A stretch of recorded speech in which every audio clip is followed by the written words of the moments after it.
Welcome to InnoBuzz Java Video Tutorial Part 2. In this chapter, we are going to talk about data types and variables. During programming, we are using datas and informations in our program texts. We have to store these datas in variables to be able to manipulate them later in the program. Let's make an overview on this chapter. We are going to talk about the primitive data types in Java language, the arrays and enums, the legal identifiers. We are going to talk about declaring classes and access control rules as well. What are the primitive data types in Java language? These types are predefined by the language, and the name of the type is a reserved keyword. There are integer types, which stand for decimal numbers, which are whole numbers. The float types can be used for floating point numbers, which can contain decimal point. And we are going to talk about the char and the boolean types as well. As I have mentioned, the integer types are for storing decimal numbers that are whole numbers. The whole numbers are very commonly used in our programs in many places. So we can store in variables and cope with them, work with them, change their values. The smallest of them is byte. It only needs 8 bits. The range of it goes from -128 to 127.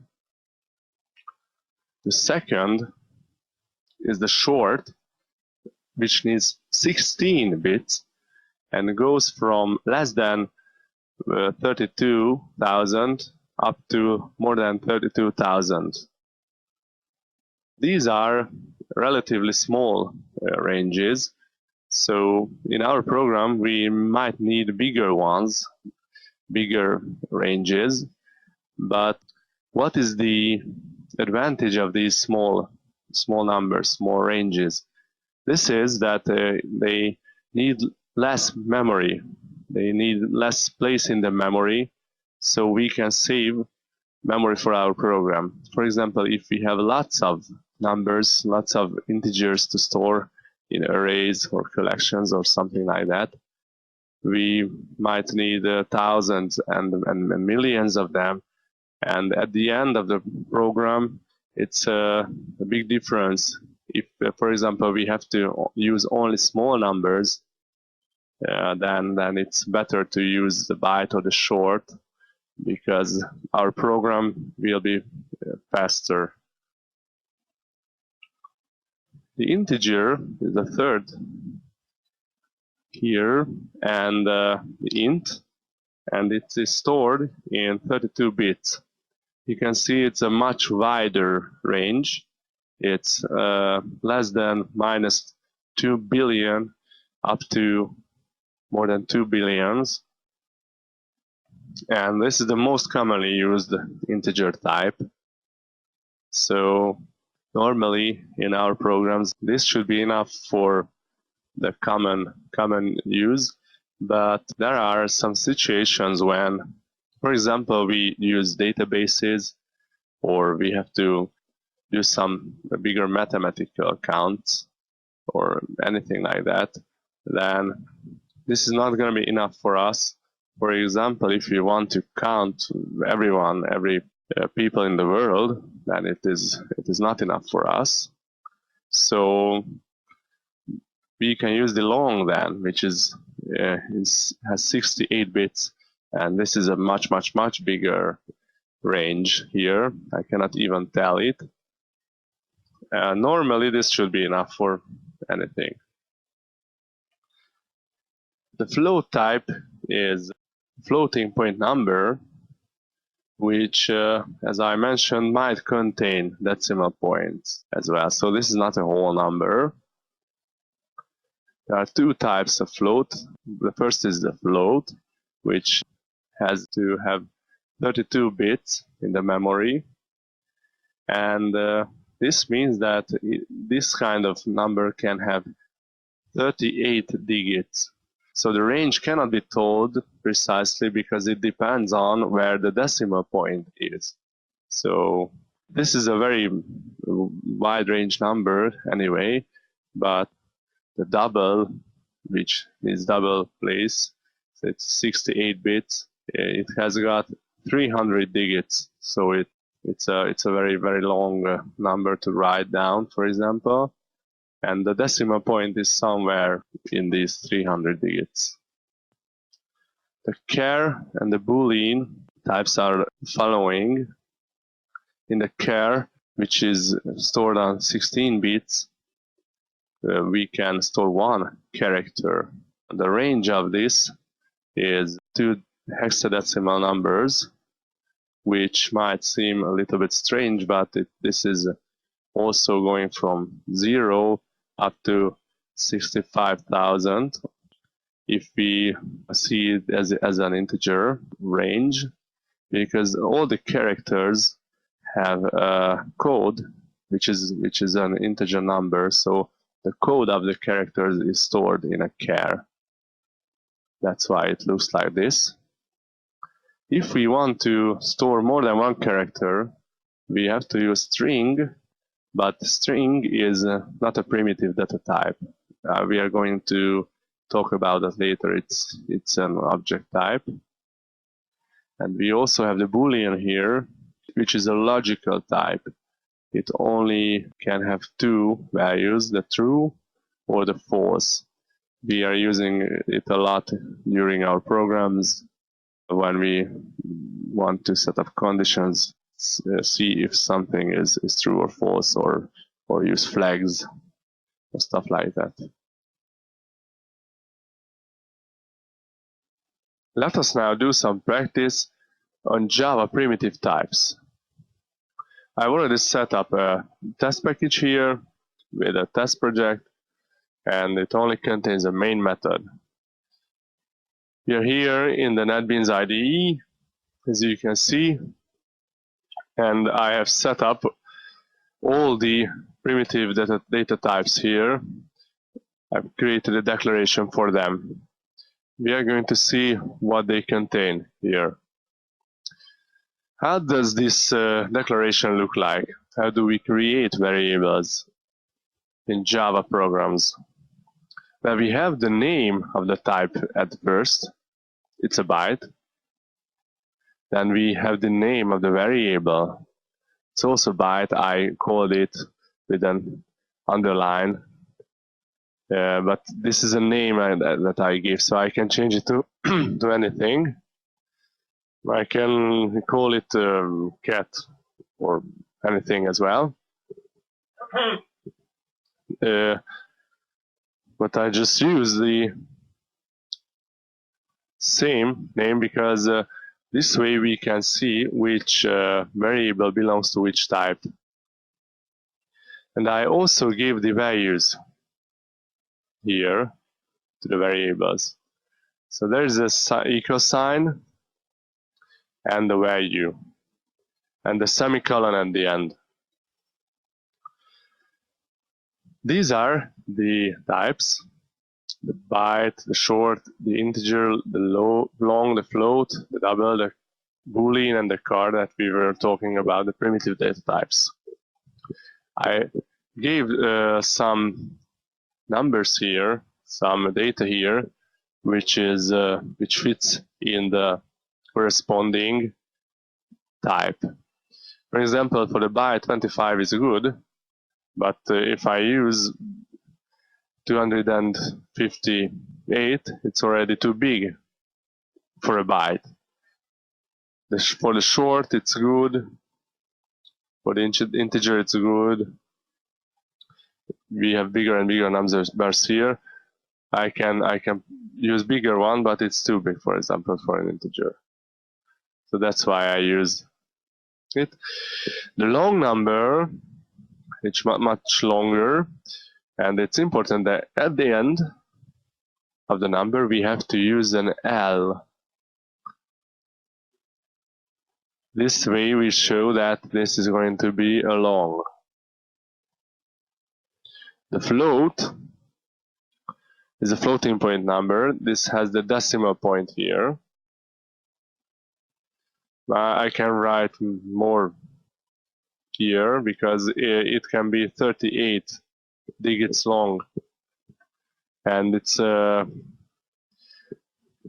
problem if we put the digital point somewhere else. So the 30 digits together are going to be the limit for the number's length. Well, the F is at the end if we want to create a float, and the D is at the end when we want to create double. The double is even longer, so I can use 300 digits here with a digital point in somewhere. The Boolean can have two values, the true or the false, and I set it to true now. The car, I put a value of a character to it. It's okay now. We can see it that we have all the types here. Now just save it and run. We can see all the outcome here, the same numbers that are here. It is okay. Now what happens if I change one of the values? For example, I change the int here. Oh. Set it to a different number. Oh, it's almost the same. So we have a declaration here. We give this value to this variable, but I change it here. So if I change it, we will see that we have the new number here written out here.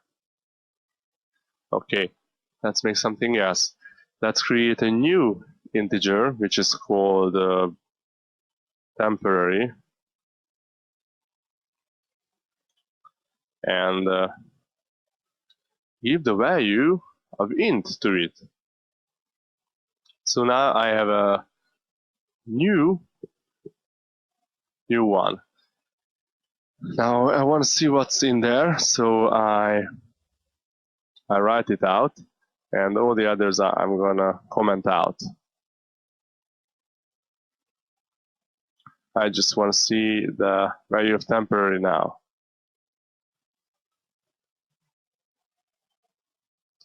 Temporary. Okay. Save, and let's see.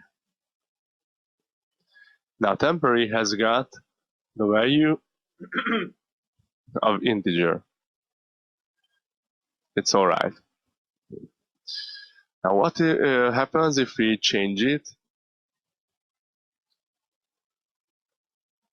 If we add, for example, a number, then we are going to get a new number as well.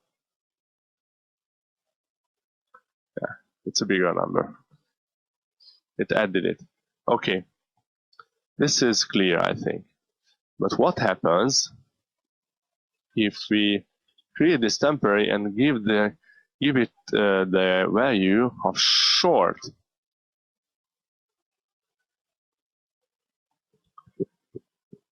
There is no error, but because the short may be a different type, but the short has a smaller range. So the int is the wider range value here. So short can fit in an int. Any shorts can fit in an int because the int has wider range. So there is no problem with this one. Yes, I get in temporary value of short now. Okay, but if I use long, I get an error because long is too big simply for an int. It's not the question of the length of the number. Now the long number is smaller. It's a question of the types. That's what we are talking about. The long type is a wider range type, so Java doesn't let us to do this. The way we can do this, if we really want to do, is a typecast. If I write here int, then type name that we are casting to in rounded brackets before the type, before the variable of the other type, then it's going to be typecasted to the other thing. And there's no error here. And if I run, yes, I get this number, I get the long number. It's all right. Yeah, but this time our number was small enough to fit in here. But what happens if I get a big number, which is too big for an integer? Now this is the problem, that we have to be careful with this typecast, because in this case we are not going to get the right number. We get a totally different number here. Well, this is not an error. The Java puts the big number into the smaller range. So what it can do is like something like get this big number and make a division on it with the range of the whole range of int, and it can only put the remainder here, which is somewhere between the range of the integer. So this is what we get here. So this is not working, so we have to be careful with it. What we can do, for example, we can give a char value to a char value, for example, we can use here.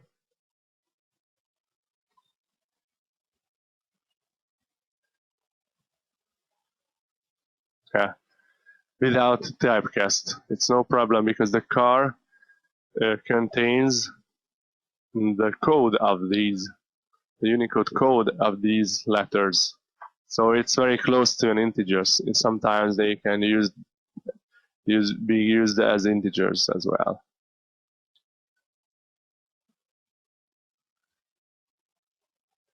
Yeah, the character code of this key, K, here is 107. That's it. Now let's do some more tricks here.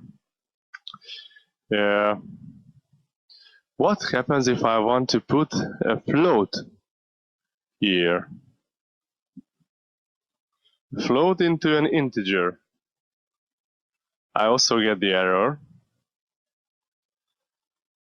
If I want to have the typecast and force Java to put the value, then I'm gonna get, yeah, I only have got the whole part of the number here. So it simply cuts off this part, because the int can only contain whole numbers. That's it. This is a trick that we can use, for example, if we want to do some mathematical things, to use the whole part of a floating point number. Sometimes it's very useful. If we want to For example, we can do the same thing as I was doing here. If I want to have a float here, and I want to put the double number into the float, is the same problem that was with the integer and the long. The double can be longer, so we have to be careful with that as well. But if I want to have a float,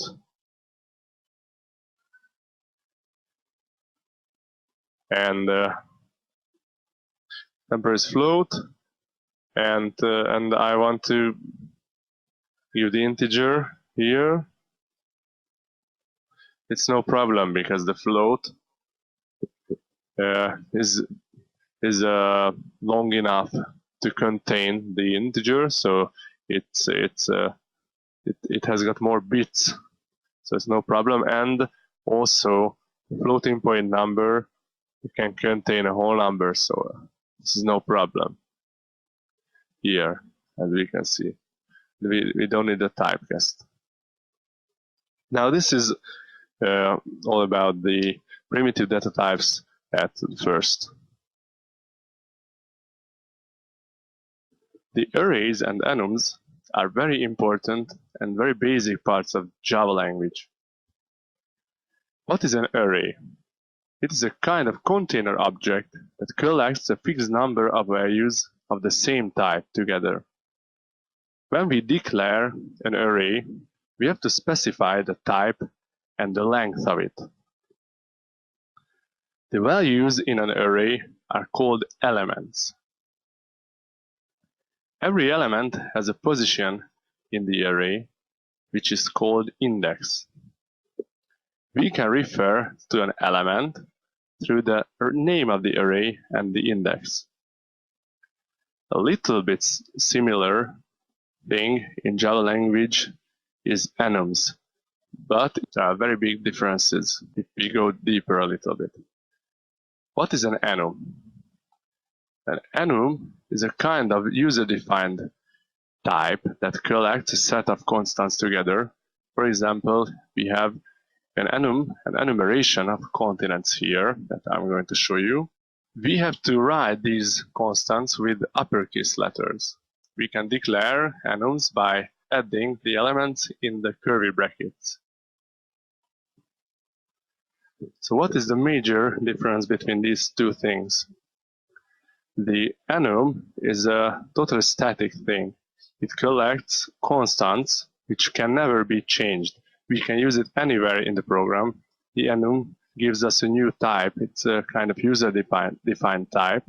But the array is something much more flexible, much more dynamical, because we only have the length and the type which is fixed. The elements themselves can be changed. So from every part of the program, we can change any element of the array. By reaching it, we can get the values from it, and we can change them as well. We have talked about declaring variables with specifying the type, declaring arrays and enums, which are special types, user-defined types. And we are going to talk about declaring classes and creating user-defined objects. But before that, I want to talk about the names of these variables and objects. We have to give a name when declaring any kind of object in Java language. And when we want to give a name, we have to use legal identifiers. What are legal identifiers? They start with the first character, which have to be a Unicode letter, or a currency character, or an underscore. For example, numbers are not allowed to use here. But from the second character and for the rest of the name, the identifier, we can use also digits, so numbers, and also the Unicode letters and the rest. The length of a legal identifier is not limited. However, we should use normal length names, which are easy to read and understand for programmers. But there are some more rules. For example, It's very important that it is not allowed to use the keywords of the Java language.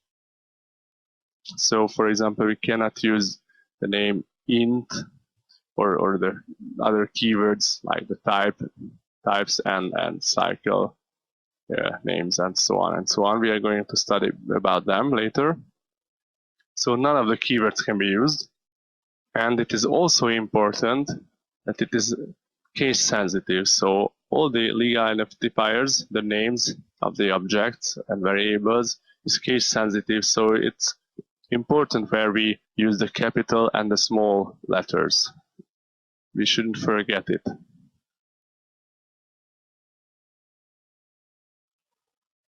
Now let's see in practice how the enums and arrays work. Here in NetBeans IDE, I've already set up a project and created an enum here, which contains the months of the year. The enums are the best for these kind of aims, for example, to collect the weeks, the days of the week, or the month of the year, stuff like that. These are static contents.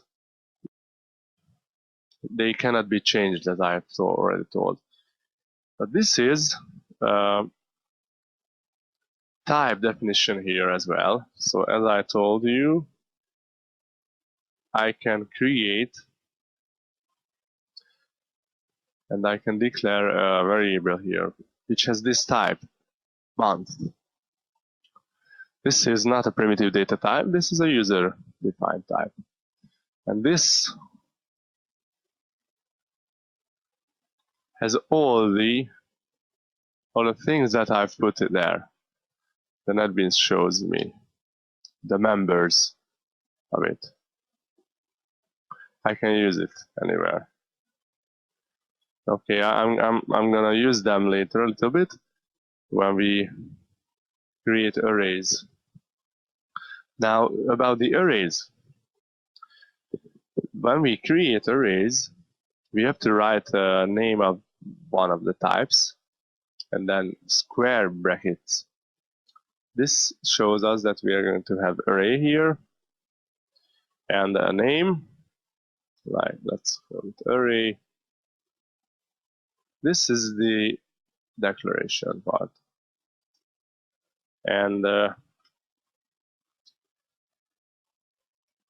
have to create this array object because it needs specify the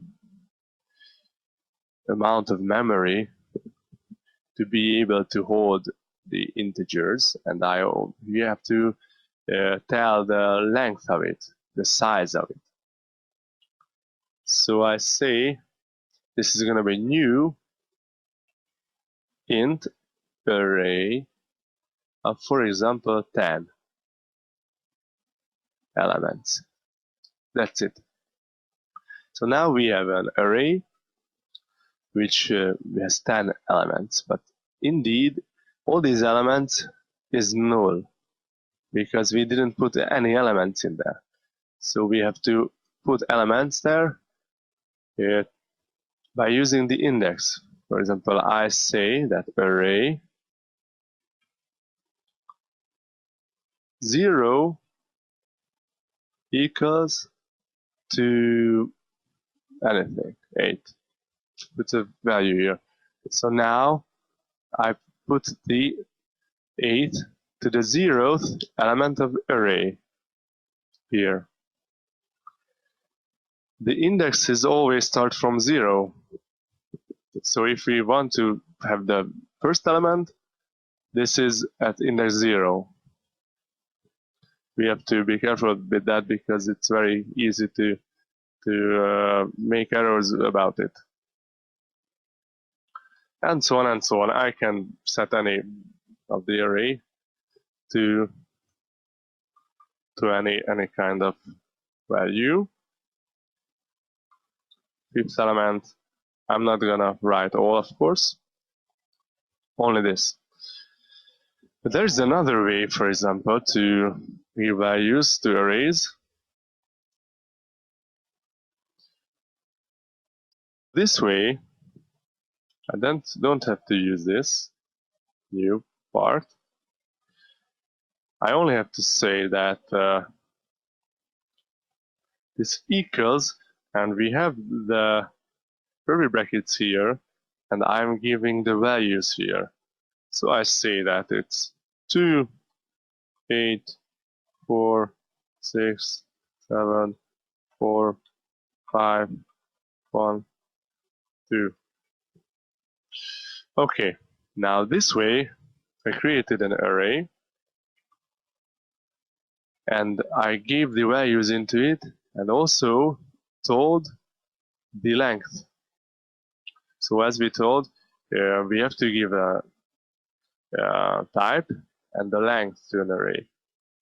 The length comes from the amount of elements that we gave here. Later on, the values of the elements can be changed, but the size is fixed. Now that's it. But as I told, we can create any kind of array, so from every type in the object in Java. For example, I can create an array of months. So I say month,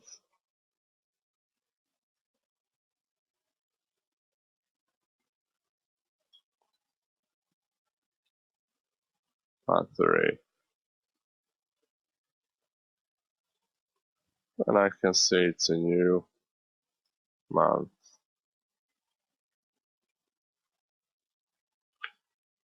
No matter. Yes, and I can say, I'm going to copy, this is a very long name, and okay, I'm going to change it later. Month array. This, for example, the second. Month array index 2, which is in fact the third. As I've told, is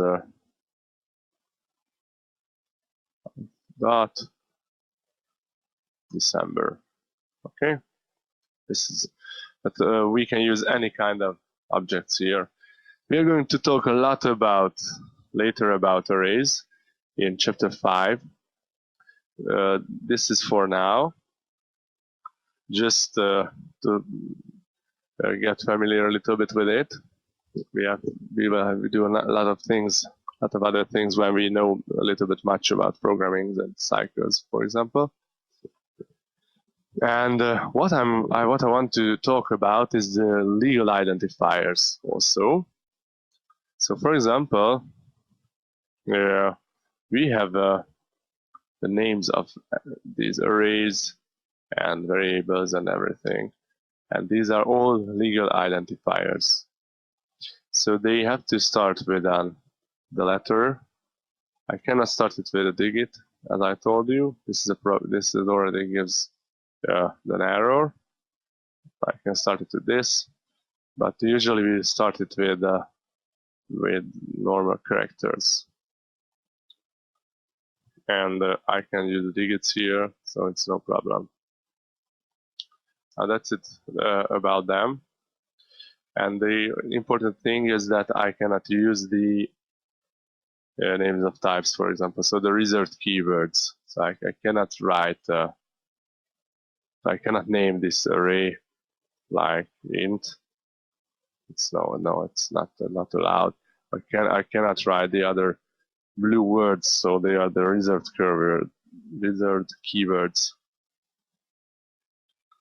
We are going to talk about each of them, but when in the NetBeans, we can see that all the blue words are reserved keywords. And there are some conventions that when we create classes, these are only conventions, so these are not rules, but most of our programmers follow these conventions. We have to start, or we should start it with the class declarations with big capital letters.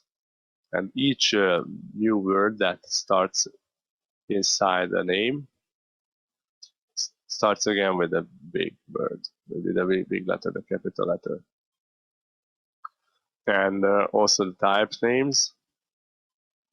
We use a big capital at the beginning, but the variable names we start with small ones.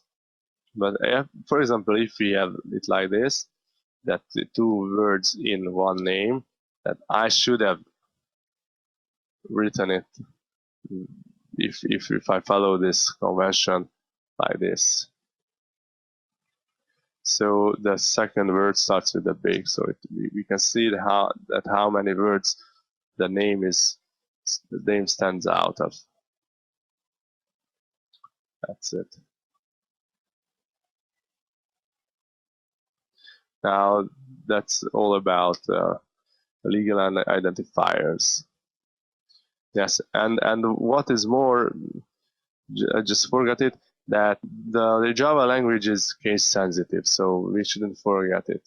So as it was previously, it was with a small a, it's not okay. This month array is written with a big now, the capital letter, so I have to use capital here, and it stands for every name, every word. Of course, also the type names. The int is not the same as int. It's nothing. There's no keyword like int beginning with capital. So the Java language is case sensitive.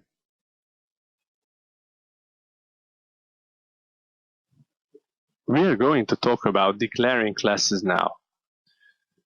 When we are writing Java programs, we are creating program text source files, which are later going to be compiled by the Java compiler. And the outcome of this compilation is a class file. This is because when we are creating Java files, source files, we are creating Java classes. And every class is a user-defined object type that has its own fields that provide the state of the class. It has its own constructor that allows us to create new objects of this class. And it has its own methods that describe the behavior of the objects that have this object type. Now, how do we declare classes? We just simply write the keyword class and give a class name, just starting by uppercase letters. And between the brackets, there's a core of the class, which can be the fields that I've mentioned, the constructors of this class, and the methods. Now this is the short way to declare classes. There's a longer now that I'm going to show as well. This is public class name extends super class name. And also the ending is implement interface name. So we can see some new words here that I'm going to explain. After the extends keyword comes the superclass name. The superclass is the parent class of our class that we have created. This is not obligatory to use, but we have to know that in Java language there is an object hierarchy, and whenever we create a class, it is going to be part of the object hierarchy. If we tell the program explicitly that we want to extend a superclass and give a name, then it's going to be the child of the specified parent. But by default, if we don't give this extends keyword, then it's going to be the child of the root object type, which is the object. It's called object. There is another possibility to write an optional keyword, implement, and an interface name. But we are going to talk about interfaces later. These are special kind of Java classes. We are going to talk about them in later chapters. It is important that every Java class can extend only one superclass. So after extend can come only one superclass name, but after the implements can come more than one interface names. There is also a new word at the beginning, the public, which is part of the access control mechanism that we are just going to talk about now. We have studied in this chapter so far how to create variables in Java language from primitive data types, and also some user-defined types and user-defined classes, the declaration of these classes. Now, when we declare an object in Java, we always give a name to it, which is a legal identifier. We have also talked about that.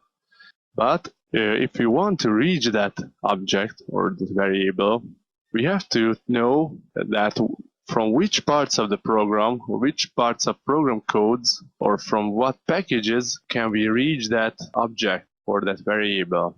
There is an access control mechanism which is created for that, so we can tell when defining or declaring an object, we can always tell that from what program parts we can reach that object.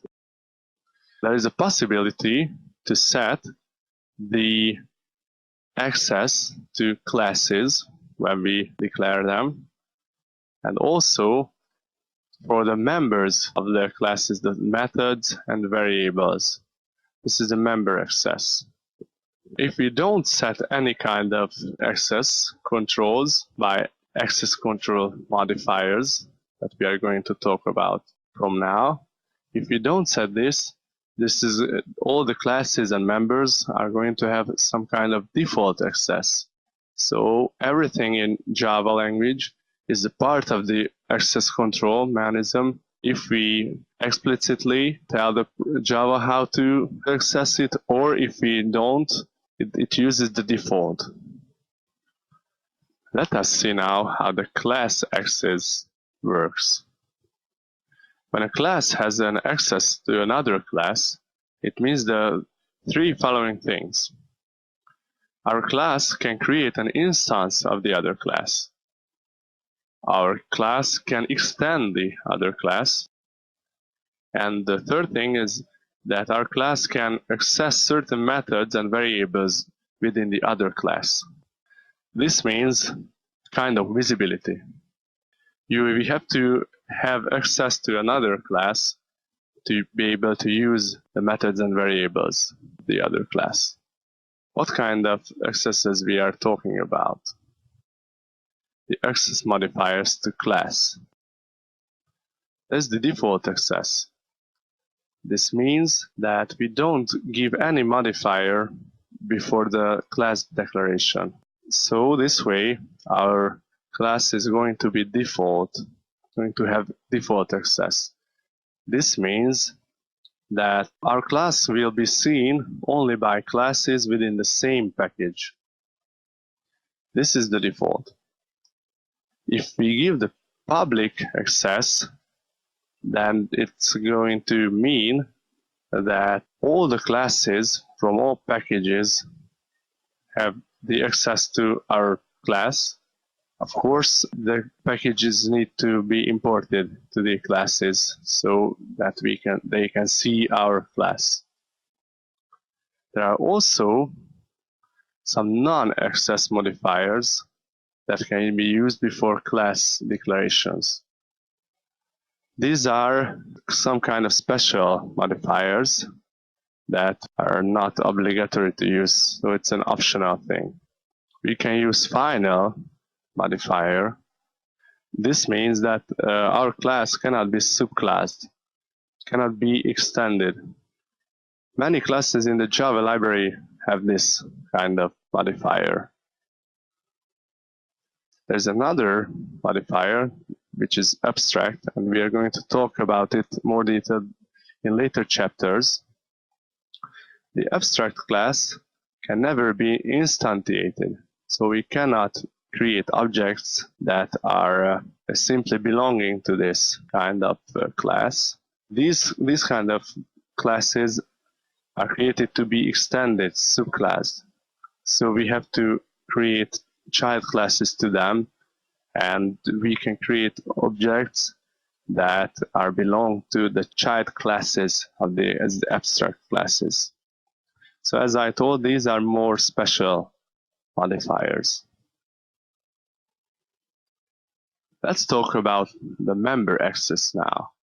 When we create a class, when we declare a class, we have the members, the variables, and the methods in there.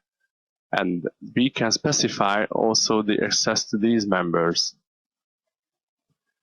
by the access modifiers that are the following. There's a public access which allows us to reach this member from anywhere, from any class. So there are no restrictions here. This is the free way to do it. This is not really safe. The next is the protected. It's more like a package-oriented kind of access. We can access this kind of members from the class that declared the member, from any subclasses of it, and any class that it's in the same package. Now we have the default access, which means that we didn't give any modifier for our member. If a member has this access, then we can reach it from the class that declared this member and any subclasses of it. Now the most strict modifier is the private. When a member is declared private, then only the members from the class that declared the member can access it. This is the safest way.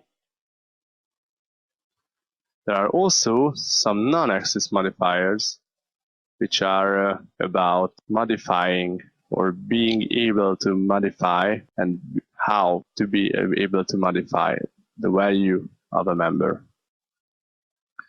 There is the final non-access modifier, which means that this member, this method or variable, cannot be overridden. So we cannot change the value of it. There is another non-access modifier, abstract. This is only applicable for methods. And if we use this, it means that this method has been declared, but it's not implemented. So this means that this method contains no functional code. These methods have to be implemented in one of their subclasses or subclass of the subclass. So they are going to be implemented later. These are mostly parts of abstract classes. And there is also a non-access modifier, the static. But this is not an easy thing to describe. But when we create a class, then we create an object type, as I have already mentioned. And when we instantiate these classes, then we create the objects that belong to the class. And every of these objects, every of these instances, have all the variables and methods that are in our class.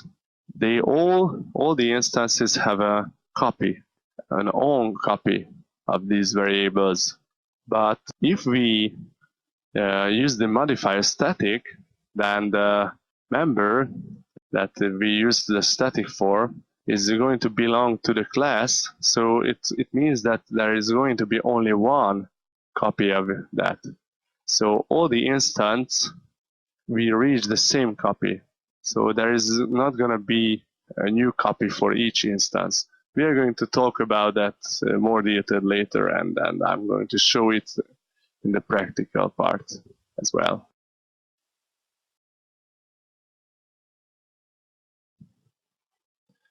We are going to make a little practical demo on creating classes now.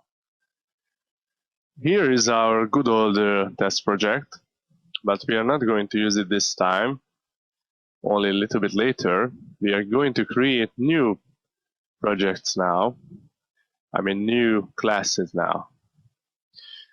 When we come here, we have in the left side, Files panel, we can see that this is our project here in NetBeans. And in the source files, we can see that the test project package is here. And our Java test project, Java is inside of it. Now I get to make a new class file, a new Java class here in the same package. And let's call it vehicle.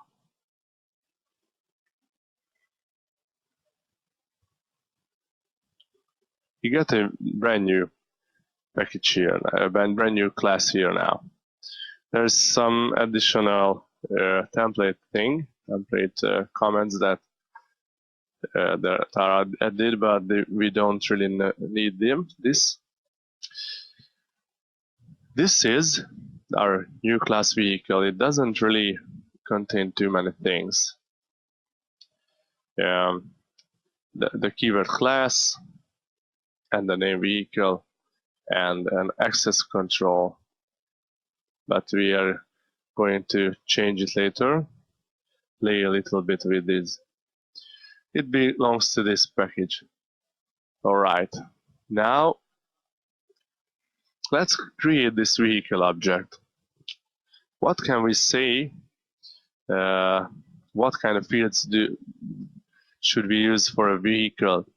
Now just for a start, we say we have got a string name here. We didn't really talk too much about strings yet, but the strings are objects that can contain characters, more than one character, so strings. We are going to talk about them later a lot more. Now let's have a name, and for example, an integer that number of passengers of the corresponding vehicle, and float like speed, maximum speed. Let's say this is enough for generally to a little bit describe a vehicle. Now we need to fill these with values, these fields, but they are belonging to the objects of the class that are going to be instantiated. So we need to have a constructor here that will help us to make instance out of our class. I'm gonna create a constructor. This needs the same name and a pair of curly brackets. This is already a working constructor, but I want to have the informations. So I say that there is going to be an argument, a parameter for it. This is going to be for the name. This is going to be for the passengers. I write a shorter name and a float. So these names do not have to be the same. Just a little bit. It is good to write similar names so we can know which parameter is which. the name has to have the value name, the passengers has to have the pass, and the speed has to have the speed. This way we can construct our vehicle object. Now this object doesn't really do anything, but it's already gonna be good for us for a start. Okay, now I've already told that objects are in a kind of hierarchy and they can extend each other. There can be child classes and parent classes. Now this is our parent class, the vehicle class, and we are going to create childs for it. So I'm adding a new Java class which is going to be named as bicycle. I don't know which bicycle. I think it's written like this. It's gonna be the class bicycle. What we want is the bicycle to be a vehicle. So we say it extends vehicle. Okay, we get an error because we have to add the constructor also here. So our bicycle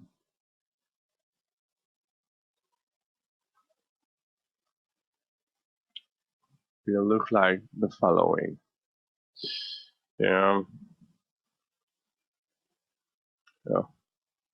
Yes. We will. What does the bicycle contain? I think we can copy it. So the bicycle will have the same things. We don't even need this.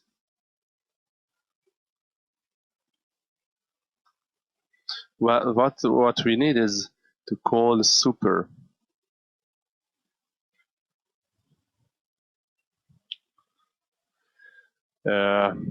When we call super, it calls the constructor of the parent class. So this is a very important keyword because with this we can refer to the parent constructor, and well, we can write. We should have some parameters also here. So when we create a bicycle, we also need the same things. That's what I wanted to do previously. Yes. And what else do we got here? Well, this is gonna be it, and we should use them to, of course, without the types. So these are the parameters that we are passing to the parent class. So this way we get already the vehicle, the constructor of the vehicle. Now let's see what specialty should we give to the bicycle. Let's use the knowledge that we just learned, the enums. Create an enum for the bike types. Bike type, and let's create some bike types like road, Ooh, city, race, tour, something like this. So now we have a new type, especially for bikes, and we are going to have a bike type also here. Oh, I pushed the caps lock. So bike type,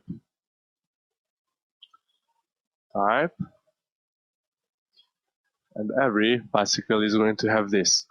When we create a bicycle, we will have to also give the bike type. No, bike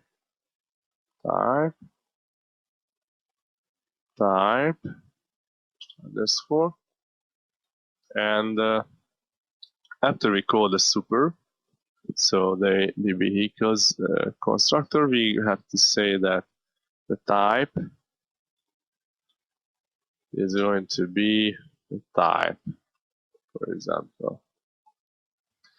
And this way we already specialized a little bit our bicycle. So it's also a vehicle just like the simple vehicles, and everything that is going to be under. So I have everything that is going to be the child of vehicle. So they are vehicles, but the bicycle has the specialty here. Of course, we can add many more things, but I just want to show you the possibility. So now we have the bicycle, and I want to create a new one also for, let's see, let's make it bus, because it is not a long name. So what does our bus have? Yeah, it extends. Also vehicle,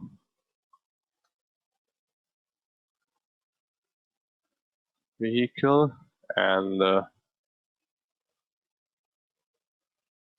bus. I just copy it from here.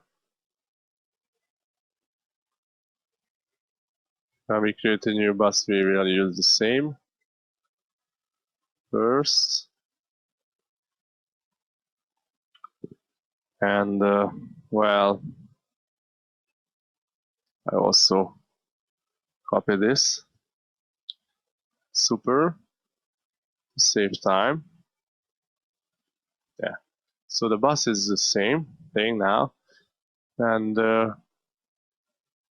let's see, let's make something for as well as for the bus, also an enum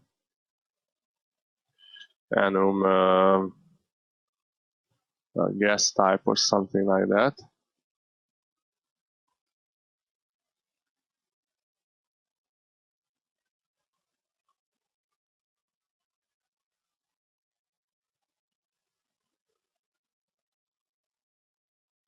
Which is going to be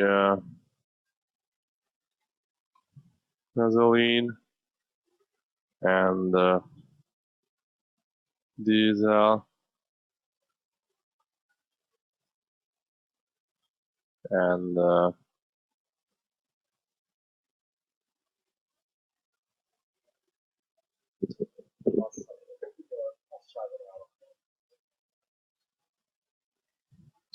let's say, oh, electric. Oh, I think it would be better to call it fuel type. Fuel type. Oh, fuel type. And okay, it's not so important. So we have these fuel types. I'm gonna copy it to be able to go faster. We have a fuel type here, F type, and add it here. I call it type, and I say that f type is type underscore. Okay. Now we have these classes. So let's make a quick overview. The vehicle class is our parent class, and there are two subclasses of it: the bus, which has a fuel type, and the bicycle, which has a bike type that specializes it. At this point, I don't want to write the methods in there because we are going to study about them later. But we can just try this out from here. I say that bicycle. I want to create a bicycle bike.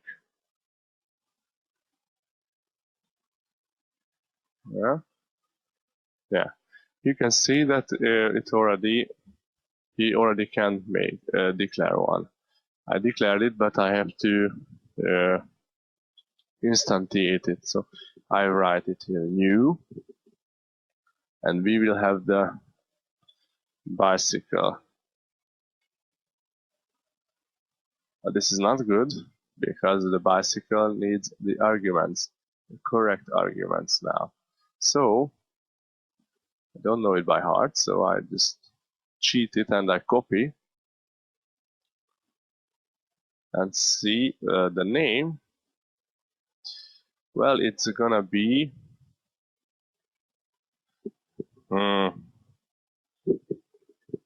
my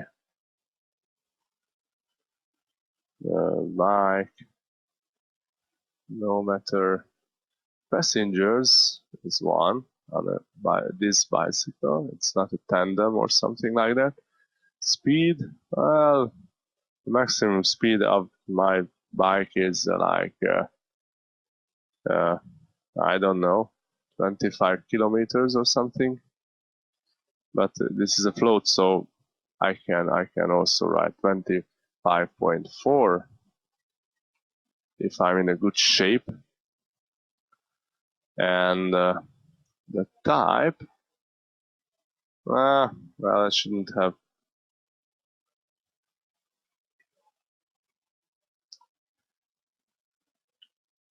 Type dot race. This is a race car. Okay, now I have this bike. I've created it. I can use it for system outline. For example,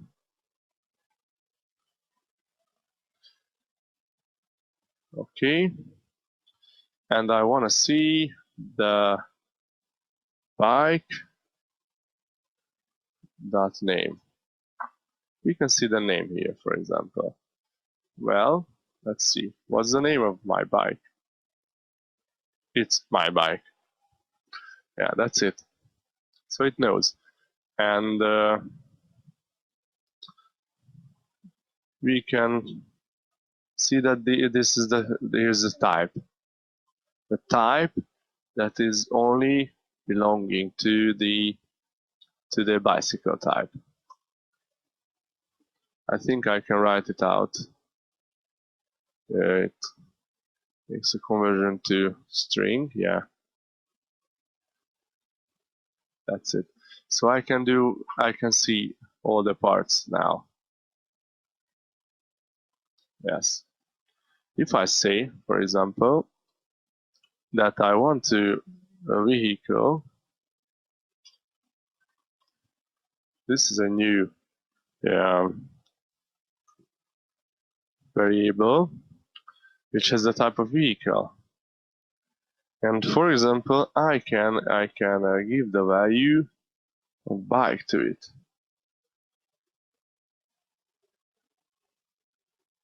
because the vehicle is the parent class of the bicycle, so it is possible to pass the things into it.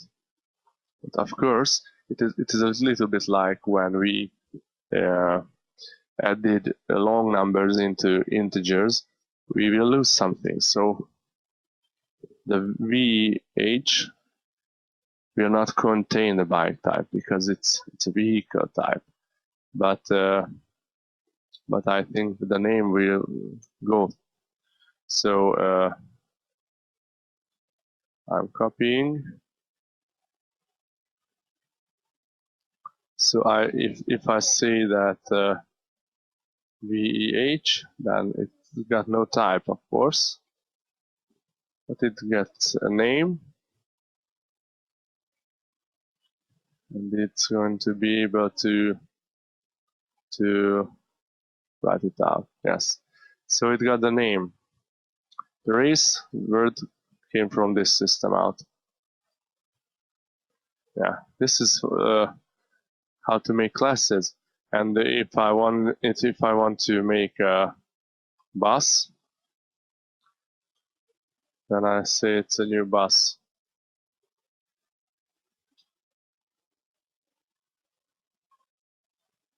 With all the parameters. Well, the bus is big bus with 45 peoples and with 120 kilometers speed, and yes, the bus the fuel type, it's fuel type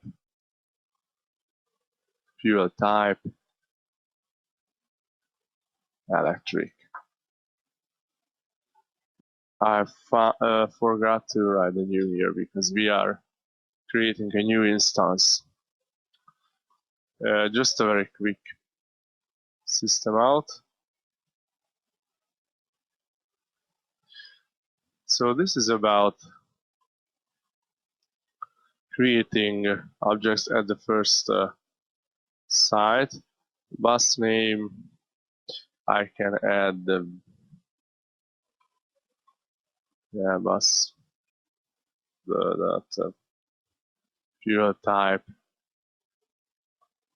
Maybe there should be a space or something. Okay.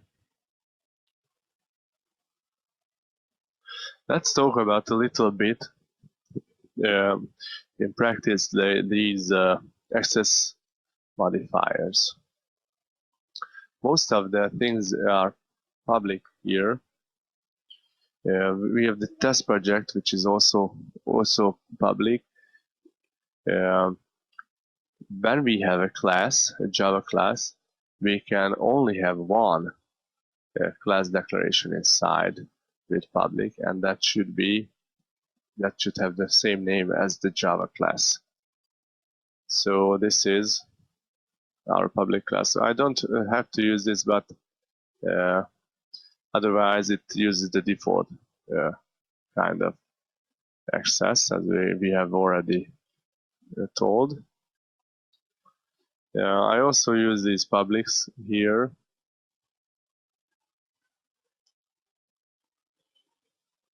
But I can set access modifiers as well to the fields. For example, normally this is default access. So, but if I change it to private,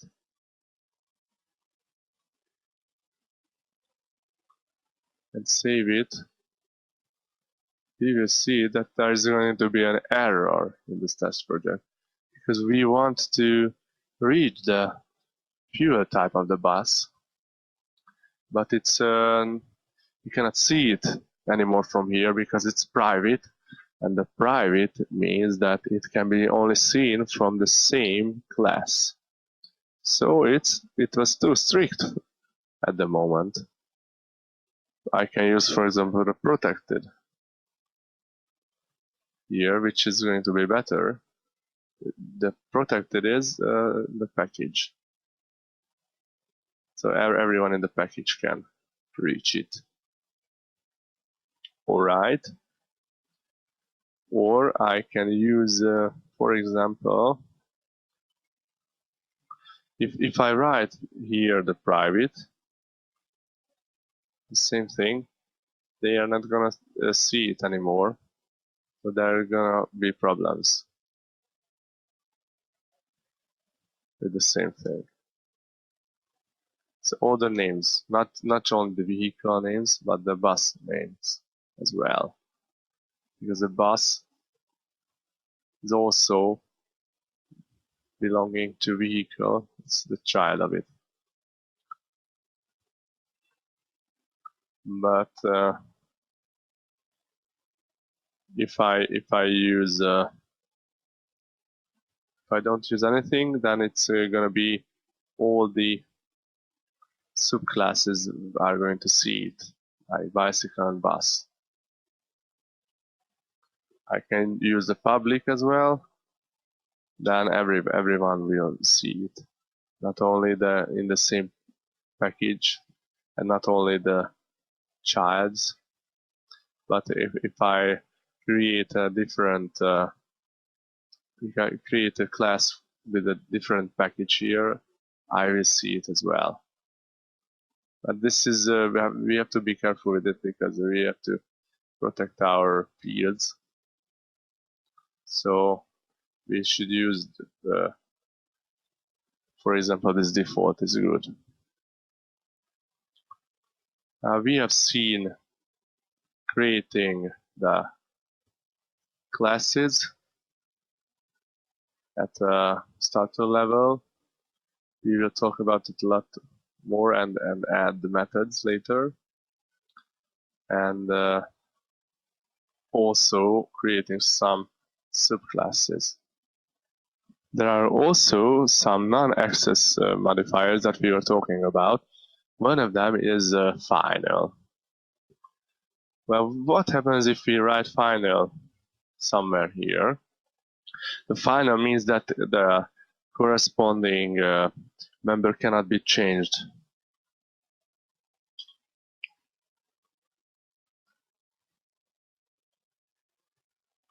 Well, there are no errors here. That's because we don't want to change it. We give it a value, but we are not changing it anywhere. But let's say passengers, the vehicle, we have a bike here, okay, and bike dot passengers plus plus. Well, it's not allowed because it's a final variable, as you can see here. That's it. That's about it. We have to use this only when we want a variable or a member that is absolutely static, so the content of it, so it doesn't change anywhere. And talking about static, it's a different access control. What happens if we add the static?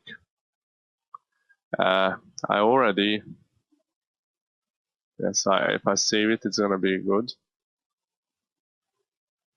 Yes, the error has gone. I already told that the static is a special thing. So if we write static here, and it's gonna create us now the passenger. From now on, the passenger belongs to the class vehicle. That means that not every object that is instantiated from it will have his own passenger copy, passenger variable or member, but there is going to be only one passenger, so for every vehicle. So we can change it, but we only have one. So if we say, okay, we should write out the passengers dot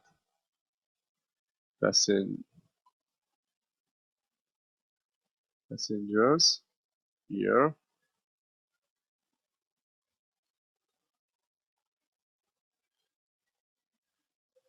Let's see that these passengers, there are two, because we had one and we added one. It's okay. But what happens if we write it out here as well?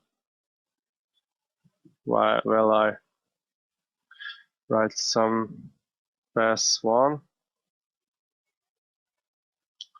and some text to be able to see what happens. Pass2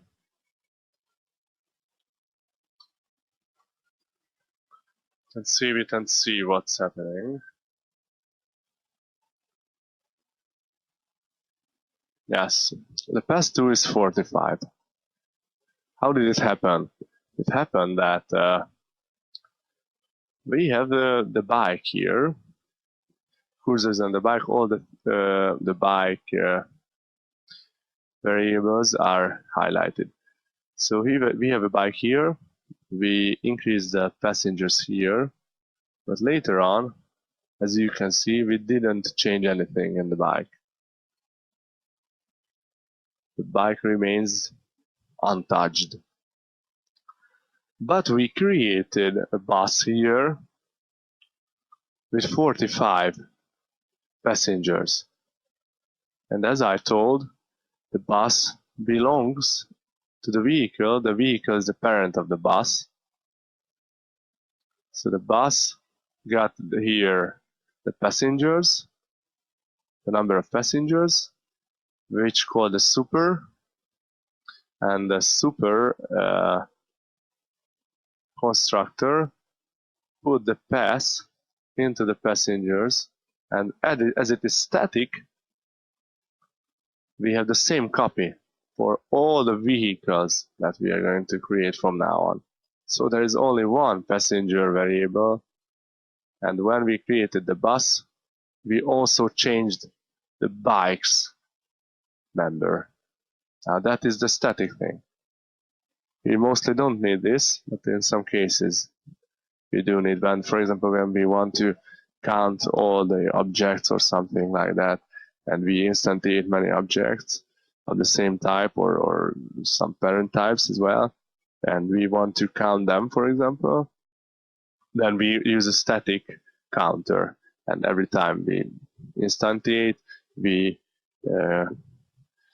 increase that counter, for example. So we have to be careful with that as well.